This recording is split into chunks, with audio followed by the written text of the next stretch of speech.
بسم اللہ الرحمن الرحیم۔ سلطنت عثمانیہ، اس کے بارے میں کون شخص نہیں جانتا، چاہے وہ بچہ ہے، چاہے چھوٹا ہے، چاہے بڑا ہے۔ ہر شخص اس سلطنت کے بارے میں جانتا ہے کہ جنہوں نے کئی فتوحات، کئی قلعوں کو فتح کیا، اسلام کا پرچم ہر جگہ پر لہرایا 3 بر اعظم میں۔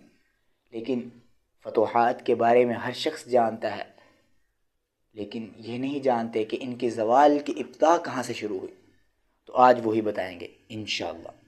تاریخ کے پلڑوں کو اگر جھنجھوڑا جائے تو ہمیں ایک ایسی عظیم و شان سلطنت نظر آتی ہے کہ جس کے گھوڑوں کی ٹاپوں سے کبھی بر اعظم کی زمین لرزتی تھی۔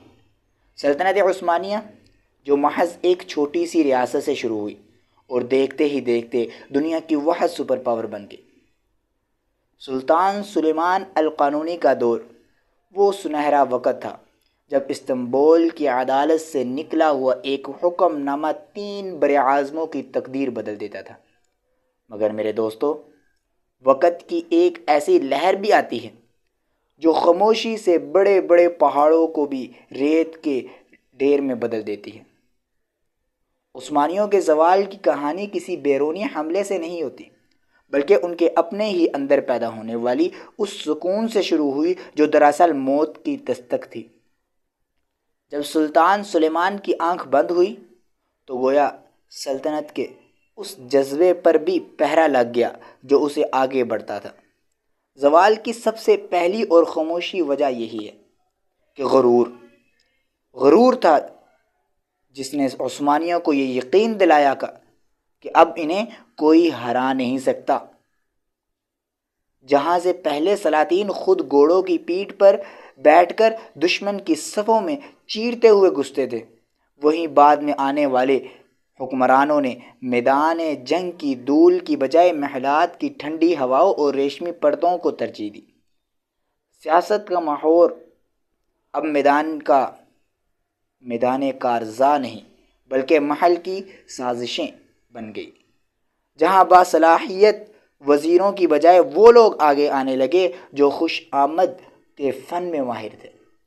ادھر مغرب میں ایک نئی صبح طلوع ہو رہی تھی جسے ہم نشاط ثانیہ کہتے ہیں۔ یورپ جو کبھی اندھیروں میں ڈوبا ہوا تھا اب علم، مشاہدہ اور مشینوں کی زبان سمجھنے لگا، مگر عثمانیوں نے اپنی پرانی فتوحات کی سر پر اسے گرفتار ہوتے ہوئے انہوں نے بدلتے ہوئے وقت کی آواز کو سننے سے انکار کر دیا۔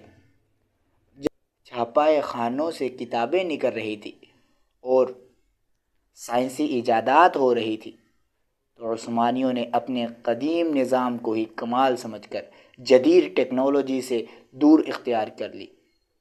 یہی وہ نقطہ تھا جہاں سے طاقت کا توازن بدلتا ہو شروع ہوا ہے۔